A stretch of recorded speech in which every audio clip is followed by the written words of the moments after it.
할렐루야. 주님의 이름으로 평안의 인사드립니다. 동티모르 김옥겸 선교사입니다. 동학교의 70주년을 진심으로 축하드립니다. 이처럼 귀한 자리에 선교적인 사명을 두고 함께 은혜를 나누고 이렇게 초대해 주신 우리 승순 목사님 그리고 교우 여러분들 진심으로 감사드립니다. 교회 창립 70주년을 기념하면서 하나님께 영광이 되는 그러한 교회의 사명과 그 사명을 위해서 교회가 나가야 할 방향을 이 교회의 본질이라고 할 수 있는 선교에 초점을 맞춰서 여러분들이 기도의 제목으로 그리고 선교적인 담론을 이렇게 나누면서 이 사명의 길을 찾기를 원하시는 성도 여러분들 그리고 여러분들의 신앙 여정 가운데 주님께서 예비하신 귀한 열매로 가득하시기를 축원합니다. 말씀드린 것처럼 저는 한국 기독교 장로회 파송 선교사로 저희 교단과 관계를 맺고 있는 협력 관계를 맺고 있는 동티모르 개혁교단에서 올해까지 쭉 사역을 하고 있습니다. 동티모르가 다소 생소하시죠? 제가 코로나가 막 중국에서 터졌다고 했을 때 그 소식이 우리나라에 왔을 때 그때 수요 예배 때 2층에 그래서 몇 분 참석하셨는데 그때 선교 보고를 하고 저기 동티모르 동원교회에 방문한 적이 있어요. 그리고 난 다음에 바로 이 항공기가 좀 있으면 스톱된다는 그런 소식을 듣고 바로 그 다음 주에 동티모르로 갔었죠. 그래서 제가 이 동원교회를 기억을 합니다. 그런데 그때 동티모르에 설명을 드렸지만은 제가 선교사로 있으면서 제일 어려운 게 뭐냐면은 첫 번째는 동티모르에 대해서 설명을 하는 거예요. 정말 어떻게 설명을 해야 될지 모를 만큼 그렇게 우리와는 너무나 차이가 큰 사유입니다. 동티모르는 아시아와 오스트레일리아 그 호주 있잖아요. 호주의 중간에 쭉 적도가 있어요. 그 적도 근방에 이쪽에 인도네시아라는 땅이 있잖아요. 인도네시아의 쭉 동쪽 끝으로 제일 끝자락에 섬나라로 길게 하나 뻗어 있는 그 섬나라가 하나 있습니다. 그곳이 바로 티모르 섬입니다. 이게 티모르 섬인데 그것이 딱 나뉘어 가지고 한쪽은 동티모르 그리고 서쪽은 인도네시아 땅이에요. 그래서 거기는 그냥 부르기는 서티모르라고 그러지만은 그냥 인도네시아 땅입니다. 그곳에 거기는 경제적으로 우리나라 한 60년대 정도 수준, 70년대 정도 수준이에요. 산업 기반이라 그런 게 아무것도 없어요. 그런데 그런 나라가 오랜 식민지의 수탈을 받고 그 나라가 여러분들 백향목이라고 아시잖아요. 그 나무가 유럽에서 굉장히 값비싼 의학적으로 그리고 가구로 굉장히 값비싼 그런 나무였대요. 그걸 포르투갈이 와가지고 오랫동안 다 벌목을 해서 가져갔어요. 그러니까 모든 산들이 다 저기 황폐화되어 있고 물도 부족하고 그런데다가 또 포르투갈이 가고 난 다음에 인도네시아가 쳐들어가고 와가지고 침공해가지고 30년 동안 그 나라를 지배했는데 인도네시아가 나가면서 우리가 너희들 투자한 것도 많고 이 나라를 위해서 많은 걸 도와줬는데 너희들이 우리를 내쫓는다고 괘씸하다고 나가면서 사람도 많이 죽이고 잠깐 그 나라에 있는 모든 시설이라고 할 수 있는 건 다 부시고 파괴하고 심지어는 아스팔트까지 다 드러내고 그렇게 나갔어요. 그러니까 그러고 난 다음에 인도네시아가 나가고 난 다음에 이제 인도네시아에 부역했던 사람들 또 그런 사람들 또 한편으로는 기독교에 부역했던 기독교에 친한 사람들 이렇게 편이 갈라져 가지고 아주 대대적인 내전이 두 차례에 걸치면서 그 나라가 완전히 황폐화가 됐죠. 아무것도 없는 나라에 그렇게 내전이 있었죠.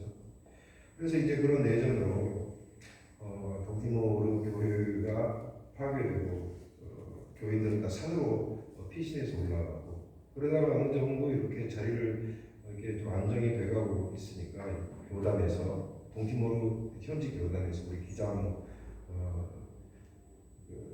총회 연락을 해서 선교사 한 명을 파송해서 가장 피해가 컸던 서부 지역에서 교회 재건과 자립을 함께 도울 수 있으면 좋겠다 해서 제가 이제 그곳에 파송돼서 가게 되었습니다.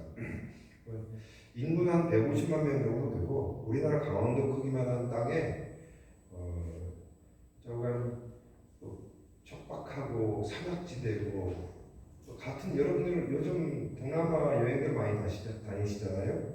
근데 어떤 같은 동남아라고 그래도 과일도 맛 있고 물도 좀 있고 농사도 좀 농사지을 땅도 있고 그런데 동티모르는 참 같은 동남아라도 그렇게 그 맛있는 게 없어요. 과일도 많이 안 나요. 물도 부족해요. 여러 가지 부분에서 참 어려운 곳임에도 불구하고 우리 하나님께서 그곳에 사람들이 150만 여만 명의 사람들이 살 수 있도록 그렇게 환경을 세우셔서 그곳에서 살고 있습니다.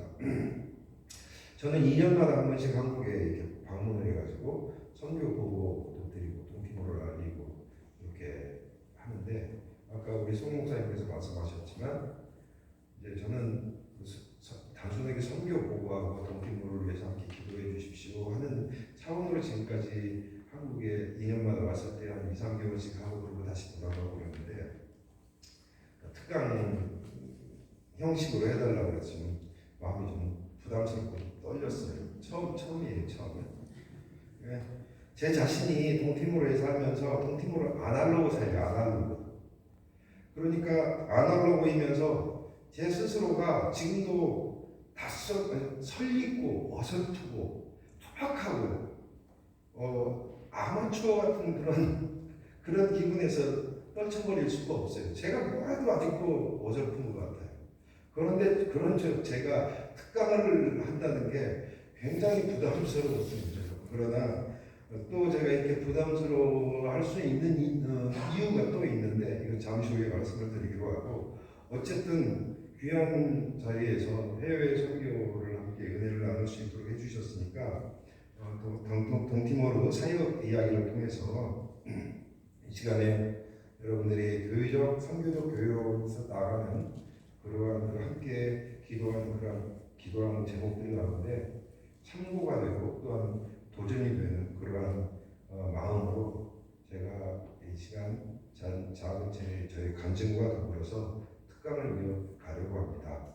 이 말씀을 이어가기 전에 제가 이 동안교회 같이 이제 아주 시골 교회에 있는 인구가 자연스럽게 감소되면서 더 이상 교인이 늘 수 없는 그런 교회들은 좀 예외로 하더라도 그냥 동안교회처럼 이렇게 도시에 있고 이런 규모 그리고 좀 더 큰 규모의 사이즈의 교회들을 여러분들을 기장교회를 방문해요. 여러분들 코로나로 굉장히 힘드셨죠? 그리고 코로나 때문에 교회들이 굉장히 어려움을 많이 겪고 있어요. 그리고 그 코로나로부터 회복을 하기 위해서 목회자들이 무진 애를 쓰면서 이렇게 나가고 있어요. 근데 제가 선교사이기 때문에 그런 게 아니라 그런 코로나임에도 불구하고 아주 적극적으로 생각을 바꾸고 사고를 전환해서 이 위기를 이겨내려고 했던 교회들, 그 교회들의 특징, 그리고 이겨내면서 교회가 코로나 이전과 똑같이 오히려 더 부흥해서 교회가 뜨겁게 뜨거운 분위기를 하는 그런 교회들을 제가 몇 군데 다섯 여섯 군데 교회들을 이렇게 방문을 했는데 그 교회들마다 특색이 뭐냐면은 선교를 한다는 거예요. 그러니까 지역 선교든지 아니면은 뭐 길거리 전도든지 아니면은 해외 선교든지 선교에 대해서 굉장히 교회적인 방향을 선교적인 방향으로 이렇게 교회들이 한 방향으로 이렇게 갈 때에 그 교회들이 그렇게 뜨거워지고 또 이게 부흥을 하고 또 코로나와 무관하게 교회들의 분위기가 참 좋아요. 어떤 분들은 선교를 하게 되면은 예를 들어서 해외 선교하면 그 멀리까지 돈 들여서 뭐하게 가냐고. 국내에도 가까운 데만 있고. 그러니까 선교라는 것은 국내 국외 그런 걸 다 떠나서 은혜 받은 대로 주님의 가르침을 사실은 다른 원인에 따른 그리스도인들의 소명이거든요. 그러니까 그렇게 봤을 때 이 예수 그리스도의 명령을 지상 명령을 충실히 따르는 교회들, 즉 다시 교회의 본질은 선교예요. 선교. 예수 그리스도를 증언하는 사람들의 공동체예요. 그 본질을 충실히 따르는 교회들은 참 좋은 분위기 가운데서 교회들이 건강하게 부흥하고 가더라고요. 특별히 그러한 교회들 가운데 특색이 있어요. 요즘 교회에 젊은이들이 많이 없다고 그렇게 안타까워하시고 세대 교체가 잘 이루어진다고 하는데, 그런 교회들은 연세 드신 어른들과 젊은이들이 함께 모여서 예배드리고 함께 가는 그런, 젊은이들과 함께 어우러지는 그런 교회들이 많아요. 그래서 젊어져요, 교회가. 선교도들과 권사님과 연세드신 권사님과 젊은이들이 함께 그렇게 선교도 가고 그런 분위기 속에서 교회가 아주 세대 차이를 극복하면서 건강한 모습으로 가더라고요. 이것은 제가 선교사이기 때문에 여기에서 립 서비스로 하는 게 아니라 몇 군데 교회를 다니면서 실제가 그렇다는 것을 먼저 말씀을 드리면서 이 시간에 이러한 선교적인 사명을 눈에 띄고 이제 새롭게 선교적인 교회로 발돋움을 하기 위한 이러한 귀한 행사를 여러분들이 함께 하고 있는데, 이러한 것을 참고하시면서 저의 말씀을 경청해 주셨으면 하는 바람으로 먼저 이 말씀을 드립니다. 제가 2012년부터 2017년까지 사역한 동영상이 있어요. 내용을 담은 그게 동티모르 선교 현장에 대한 이해와 선교지의 순결을 먼저 이해하기 위해서 그 동영상을 먼저 보시고 난 다음에 제 말씀을 이어가도록 하겠습니다. 한 8분 정도 되기 때문에 약간 길 수 있어요. 그렇지만 차분하게 보시고 그러고 난 다음에 말씀을 이어가도록 하겠습니다. 저도 좀 앉아가지고 일단 동영상 보고.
기쁨 내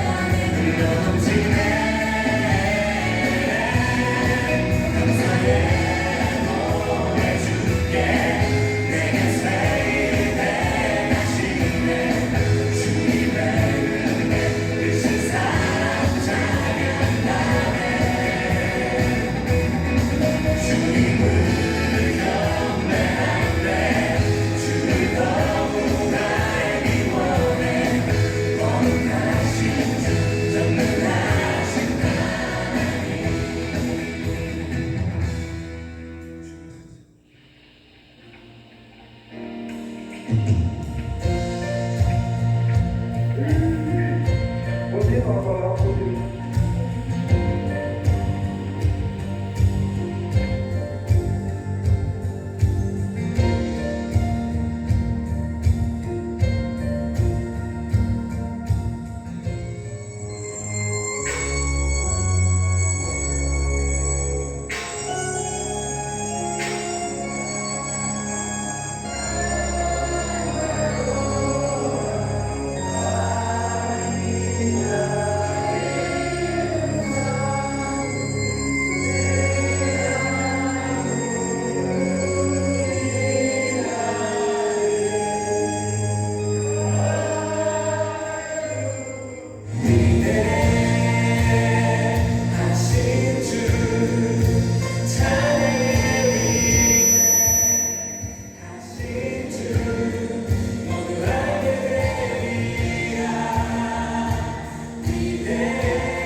시간이 많이 흘렀는데도 좀 가슴이 찡하네요. 그 어떤 분들이 이 영상을 보면서 몇 년 전에 아니 왜 찬송가를 불러야지 아침 이슬을 부르냐. 사실은 저게 동티모르 어느 뭐 지방에 있는 제가 인근에 가까운 고등학교가 있어요. 고등학교가 있는데 그곳에서 이제 아이들한테 한글을 가르치고 그런 사역을 했었는데 거기서 아이들한테 한글을 좀 쉽게 다가가실 수 있도록 하기 위해서 한국어를 꼭 이렇게 가르쳤거든요. 근데 이제 제가 여러 가지 알 수 있는 노래 중에서 아침 이슬이라는 노래를 좀 많이 불렀던 거에서 저렇게 했는데 멋있잖아요, 괜찮죠? 저런 저런 선교사의 모습도 좀 독특하죠, 그죠? 여러분들 처음 보죠? 물론 열심히 복음도 전파하지만 또 나름대로 그들과 이렇게 호흡하기 위해서 이렇게 노력하는 그런 일환으로 했습니다. 어쨌든 참 제가 이렇게 선교 동티모르에서 선교사로서 이렇게 사역하는 데는 여러 가지 뒷얘기가 있습니다. 에피소드가 있어요. 그래서 아까 말씀드린 것처럼 제가 특강을 하는데 마음이 떨리고 좀 부담스럽다는 이유가 있는데 그때 저는 사실 선교사로서 내가 선교를 해야 되겠다. 그리고 동티모르가 어디 있는지 그러한 어떤 소명감이나 그런 걸 가지고 있지 않은 상태에서 저는 선교를 시작한 사람입니다. 그래서 제가 선교사입니다 하고 이렇게 제가 선교에 대해서 이렇게 깨닫고 내가 선교의 방향을 제시하고 이렇게 하기에는 늘 아마추어적인 그런 게 있어서 마음의 짐으로 짐이 있었어요. 누구한테 그렇게 말씀을 잘 안 해요. 왜 그러냐면 제가 2009년도까지 미국에서 유학을 했어요. 그래서 이제 거의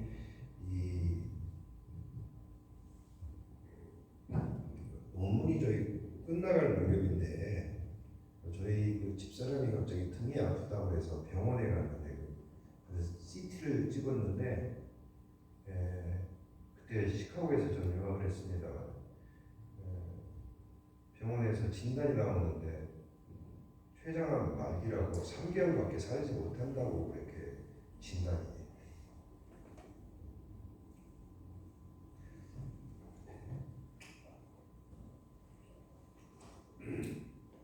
시간이 많이 됐는데도 이러네요. 그래서 이제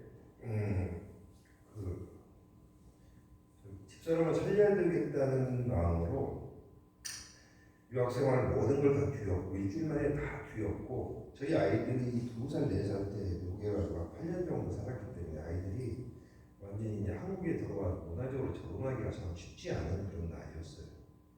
그런데 일주일 만에 모든 걸 다 정리하고 집사람을 살려야겠다는 일명으로 그냥 한국에 와가지고 아이들 둘은 이제 전 시골에 있는 저희 혼자 사는 열반 누나한테 맡기고 그냥 여기저기 병원을 다니면서 8-9개월 정도 이렇게 간호를 했는데 하나님께서 이제 집사람을 불러가셨어요.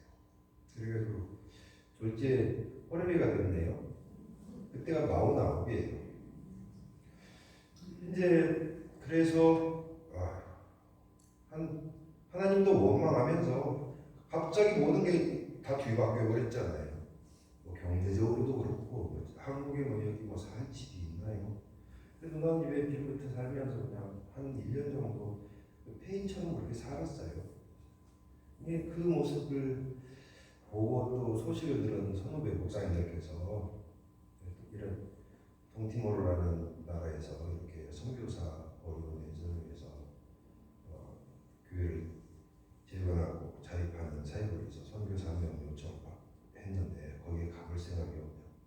저는 그때까지도 제가 더블에서 동티모르에 대해서 자세한 그런 조사가 없었기 때문에 동티모르가 어디 있는지 그런 것도 사실 몰랐습니다. 그냥 지금 현재 이 생활로부터 피하고 그냥 도망치고 싶은 그런 마음만 있었어요. 그냥 참 못난 아버지죠. 그래가지고 알겠습니다 하고 그 즉시 대답하고 그냥 조그마한 가방이 성교사 짐이라고 할 수 있는 그런 조그마한 가방 하나 가지고 거기다 뭘 가지고 왔는지 모르겠어요. 그래서 물어 동티모르까지 갔어요. 그러니까 이제 현지 그때 당시에는 굉장히 어려울 때니까 치안도 좀 불안했고요. 현지 총회라는 곳을 IPTL 총회라는 곳을 가보니까 완전히 좀 다 쓰러져 가는 그런 판잣집이에요. 근데 그 사람들은 제가 가니까 그 사람들이 깨우뚱깨우뚱해요.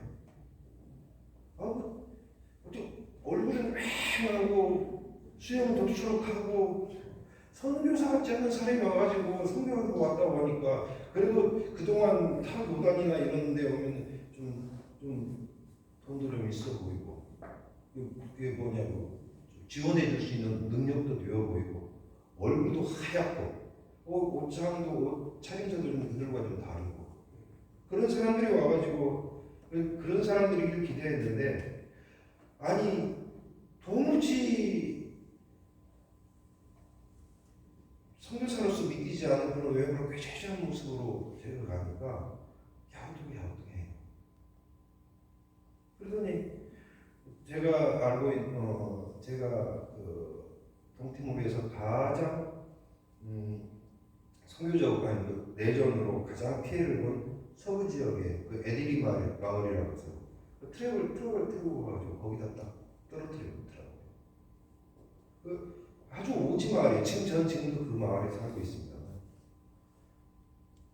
그래서 이제 그곳에서 살면서 아까 여러분들 초가집 같은 그런 보셨죠? 그 마을이에요. 그 마을에서 교회도 짓고 이제 제가 활동하는 모습인데 거기에는 현지인들 같이 문막을 지어놓고 그렇게 거기에서 그냥 살았어요. 그 사람들이 지금도 고마운 게 뭐냐면은 떼뚱 그 동티모르 현지 말 떼뚱어라고 있거든요. 현지 말을 제가 알아요. 뭘 알아요? 숨집 발짓 외에는 그런데 그런 저를 그 마을에서 너무 그 사람들도 저희가 불쌍해갖고 그냥 그 마을에 살도록 해준 거예요. 저를 받아준 거예요. 그렇게 시작한 게 저의 선교사 생활이에요.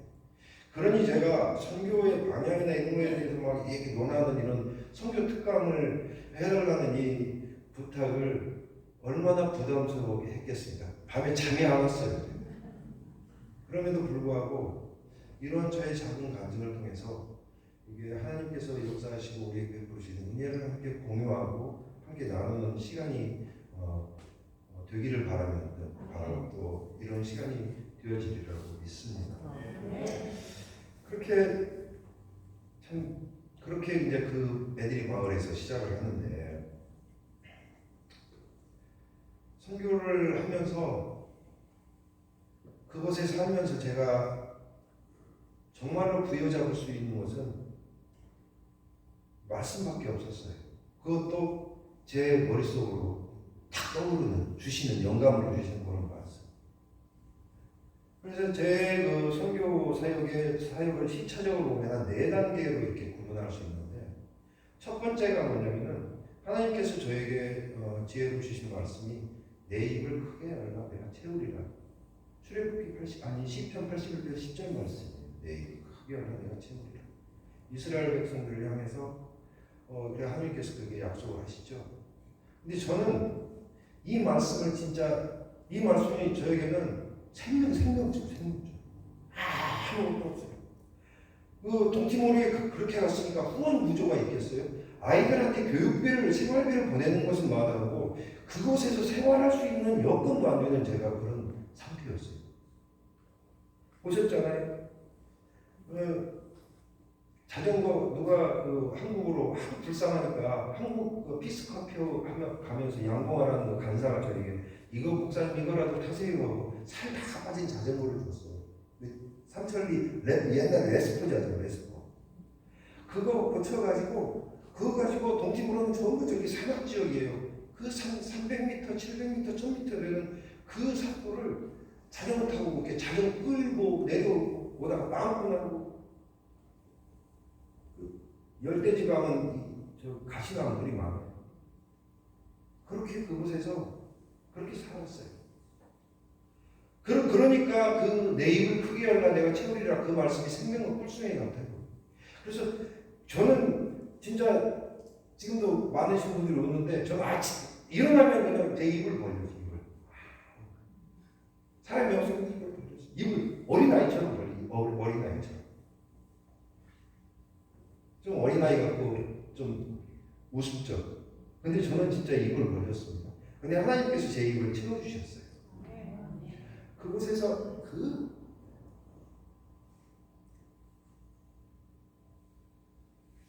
그리고 선교사로 그곳에서 어떻게 해서든지 살아봐야겠다고 동기모로는 떼뚜모를 쓰는데 그 떼뚜모로 된 교재가 성경 그 사복음서가 번역이 되어 있는데 다행히 스페인어나 포르투갈어는 그 알파벳을 그대로 읽으면 돼요. 그러니까 저는 이제 그래도 영어 조금 공부를 했으니까 그 문법 그 학교에서 그 떼돈을 밤마다 자전거 타고 산길을 막 올라갔다 내려와서 그 꾀지지한 땀과 먼지로 범벅된 그럼에도 불구하고 내가 이곳에서 살아야지. 사실 이 시기는 우리 젊은 분들이 잘 아시는 생존 게임 같은 그런 시기였어요. 생존 게임. 그래서 밤에 떼돈을 성경을 읽고 그러면서 이렇게 생존 게임과 같은 그런 살았던 게 이 시기였어요. 여러분들 내 입을 크게 열라 내가 채우리라.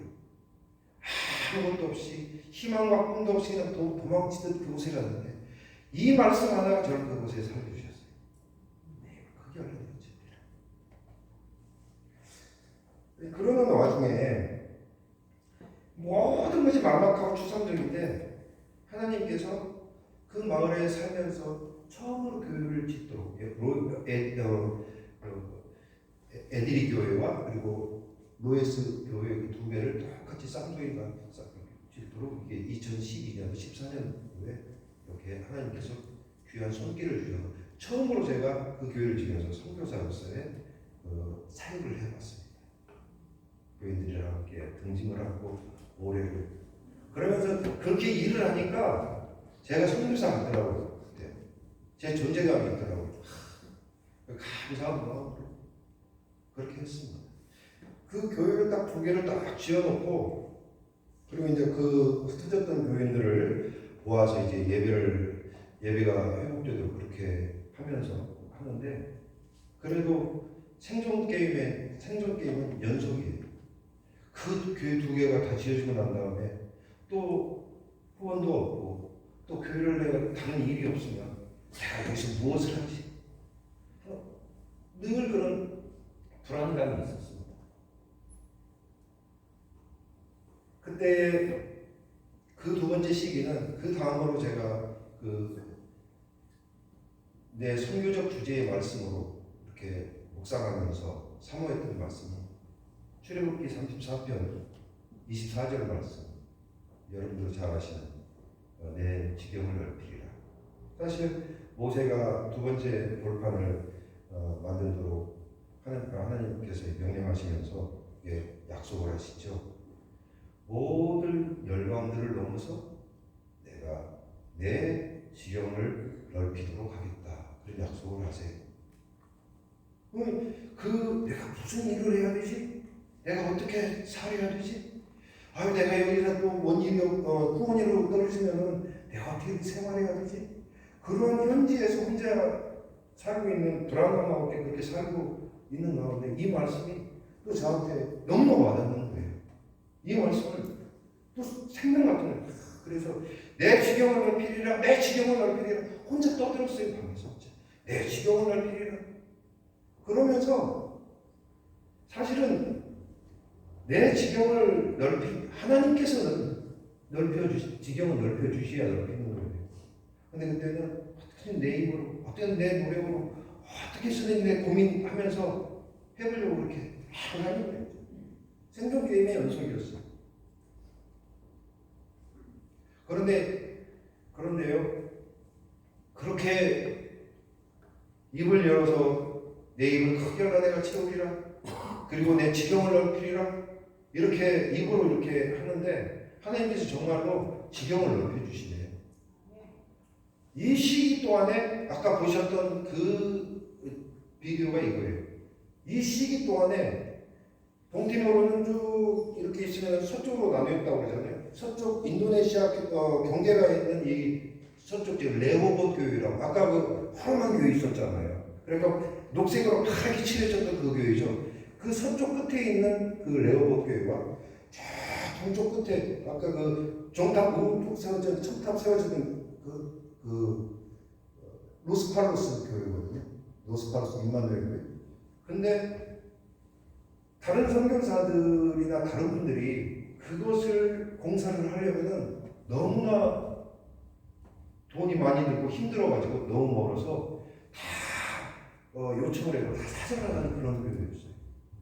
그런데 그 작은 건축비를 가지고 교인들하고 같이 합심하면서 이렇게 서쪽에서 동쪽 끝까지 약 한 250km 되는데 그 먼 곳을 차도 없는 사람이 그 교회들을 건축하도록 이렇게 하나님께서 역사해 주셨어요.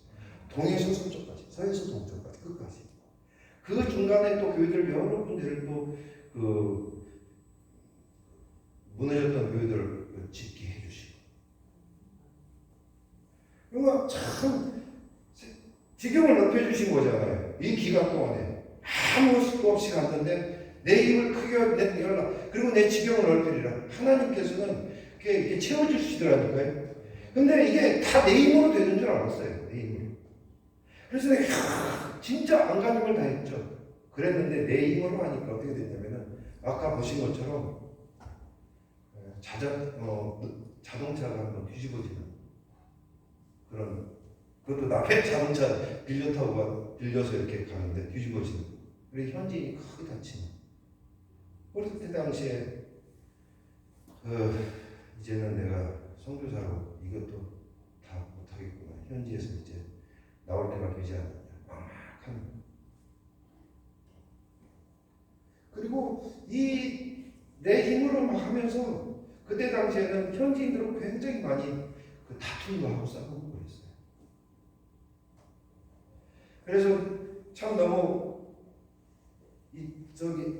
혹시 현지인들이라도 그 교통사고 당한 현지인이라도 쳐들어오지 않을까 와갖고 다 이렇게 하지 않을까 불안한 마음에 문막에 기거하면서 아까 보셨잖아요. 이렇게 필사하는 거 있잖아요. 그 이제 성경을 필사했습니다. 할 수가 없는 게 없어서 그 아무튼 오지마을에서 홀로 필사하면서 그렇게 성경 말씀을 읽는 말씀을 가운데 하나님께서 이때 비로소 저에게 선교사로서의 그 정체성을 갖도록 인도해 주셨어요. 그래서 지금도 저는 선교를 정의하기에 선교는 하나님께서 우리를 은혜로 이끄시는 특별한 섭니다. 저는 그렇게 선교를 정의를 합니다. 하나님께서 그리고 이 특별한 섭리를 통해서 우리를 치료하시고 치유하시고 우리의 신앙을 회복해 주시고 우리의 영혼을 일으켜 세우시는 특별한 은혜의 섭리가 선교라고 저는 믿어요. 이런 사람들, 우리 한국 사람들 얼마나 물질적으로 풍요롭습니까? 그러나 우리가 물질적으로 풍요롭다고 해서 우리의 영혼이 풍요로워요.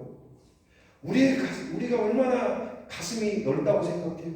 그러나 우리의 가슴이 불안하지 않고 항상 그 넓은 가슴을 유지해요.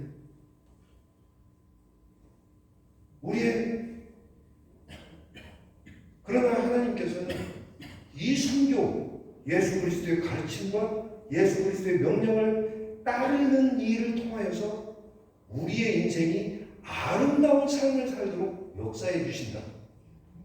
그래서 여러분들 남의 기쁨이 되는 거, 남에게 희망이 되는 거, 나누고 가라, 보내라, 나누라 하는 거, 그거 하나님께서 그 일을 통해서 귀한 사랑이 퍼지기를 원하지만 그 일을 통해서 내가 회복되어지는 놀라운 사건을 경험하도록 인도해 주신다는 사실이에요.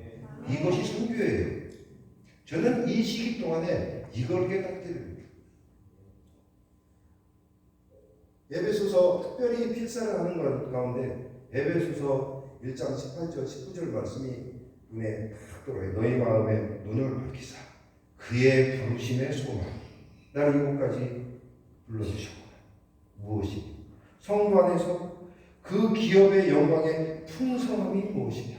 내 지경을 밝게 열라 내가 채우리라 하는 가운데 서에서 동까지 동에서 서까지 많은 교회들을 세우게 하셨고 그의 힘의 위력으로 역사하심을 따라서 믿는 우리에게 베푸신 능력이 지극히 크시니 어떠한 것을 네가 알게 하기를 구하노라.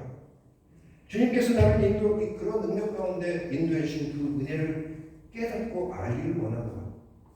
이런 말씀을 이렇게 받아들이면서 제가 참 마음을 새롭게 먹고 그때 처음으로 제가 선교사로서 정체성을 깨닫게 돼요.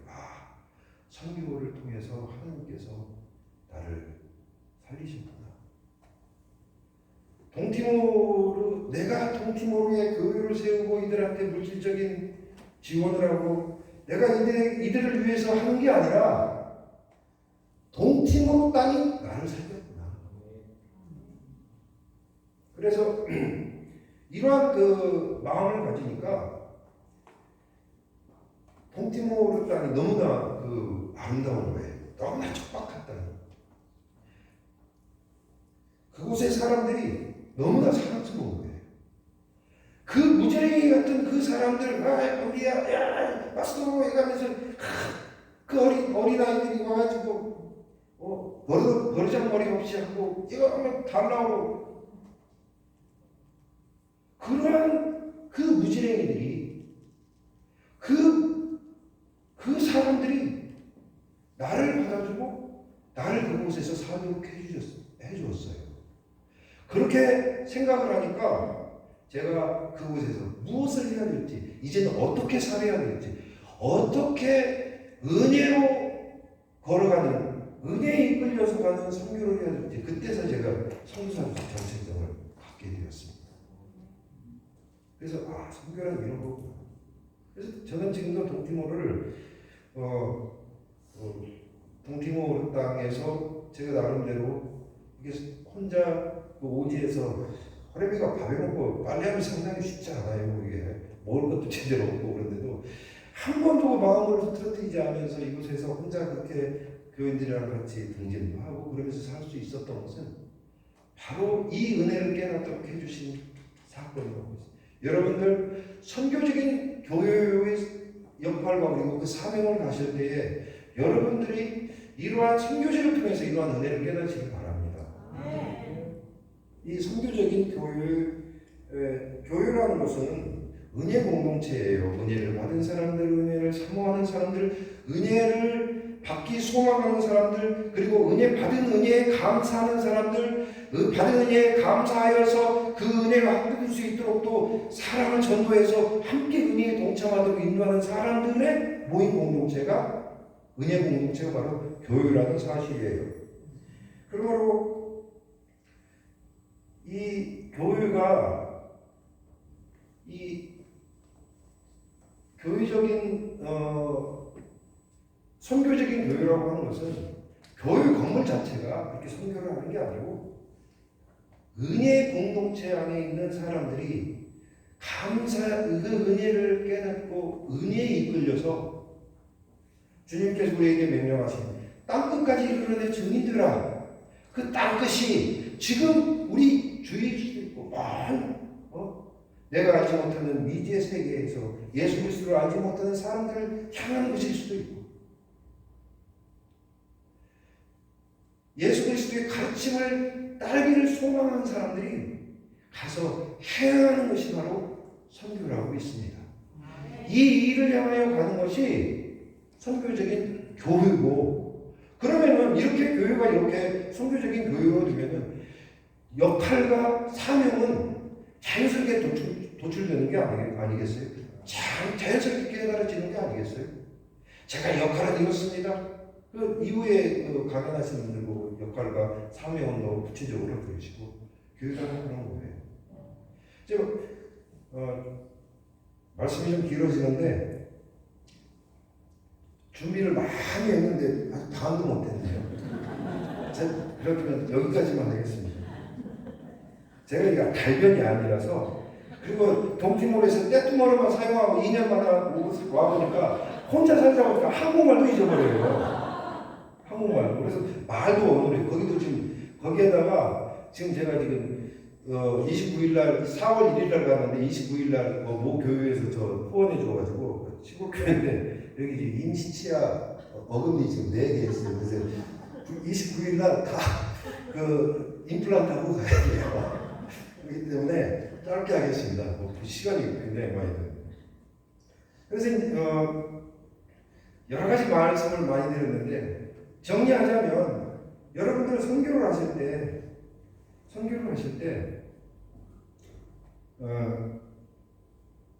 내가 예수 그리스도의 몸, 예수 그리스도의 가르침, 예수 그리스도를 따르기를 소망하는 소망, 그 예수 그리스도가 중심이 되는 거예요.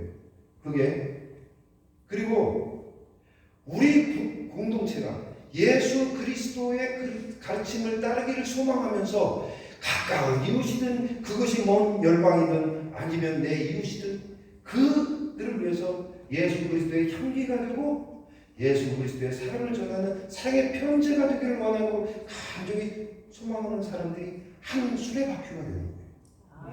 수레바퀴. 그리고 또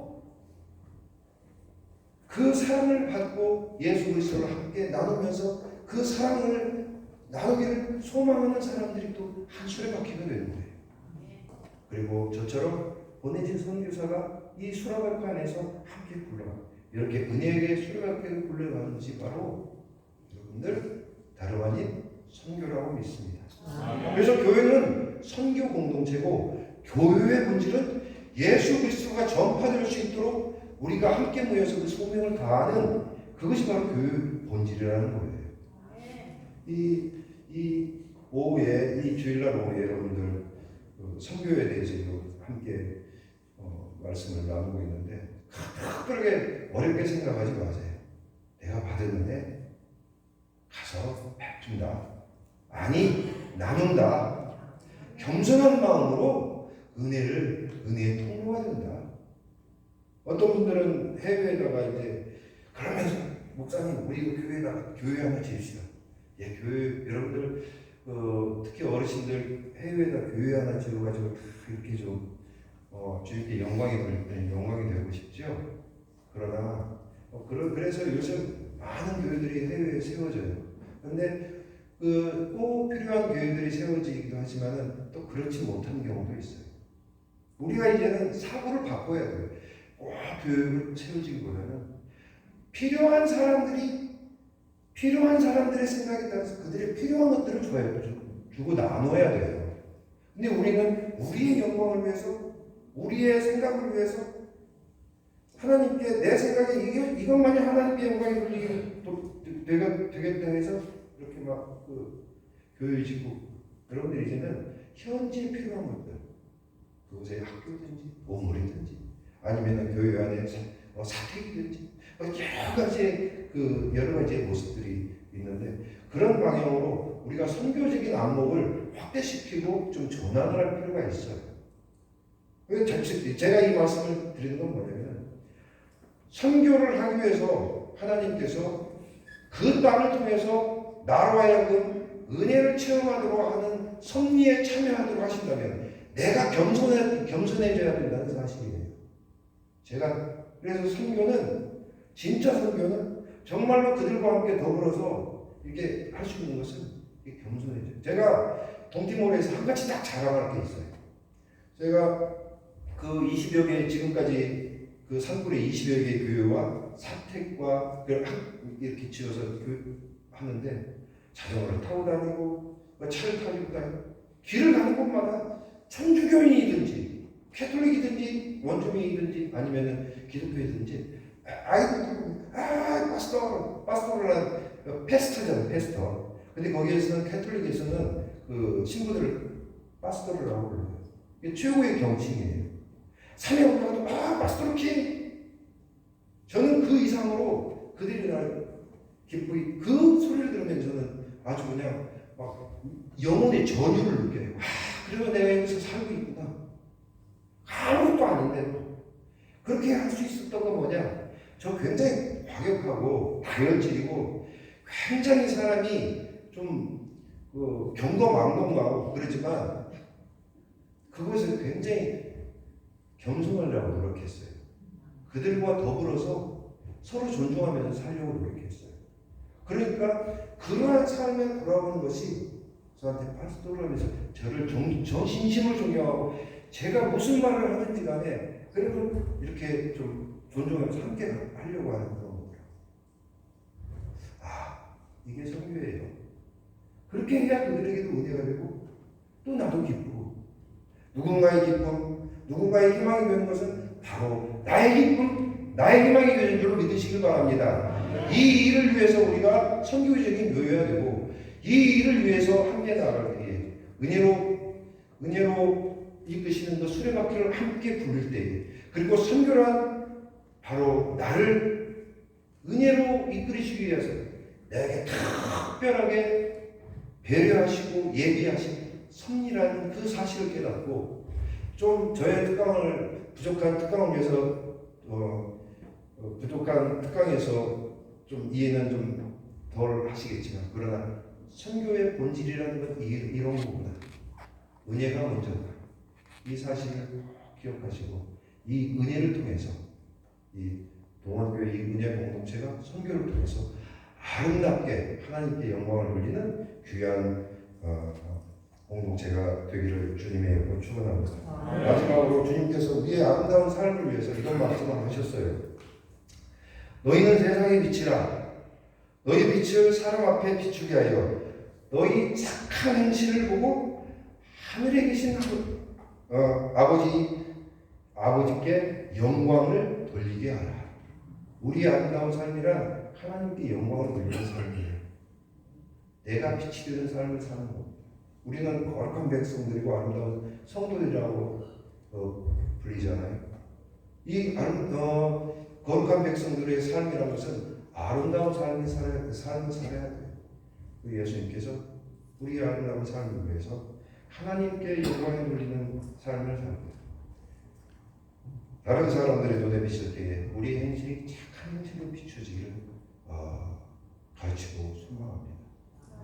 선교가 바로 우리를 착한 행실로 겸손한 마음으로 착한 행실로 드러나게 하는 아름다운 삶으로 우리를 이끌어 주시리라고 믿습니다. 이 귀한 깨달음을 통해서 여러분들이 지향하고 있는 귀한 선교적인 교회의 사명을 이 시대에 다 감당하는 여러분들 되시기를 주님의 이름으로 축원합니다. 한번 기도하시겠습니다. 은혜롭고 감사하신 하나님, 저희를 거룩한 백성으로 부르시고 세상과 구별되는 사람을 잘 보고 인도해 주시니 감사드립니다. 세상 여기저기가 혼란으로 가득한 이때에 주님 명령하신 말씀과 예수 그리스도의 사랑의 향기를 전하는 빛된 사명을 위해서 거룩한 백성으로 택하여 주시니 감사드립니다. 하나님 나라의 소망과 지치지 않는 굳센 믿음으로 끝까지 맡겨진 사명을 다하는 탁월하고 구별된 삶으로 인도하여 주시옵소서. 예수 그리스도의 이름으로 기도하옵나이다.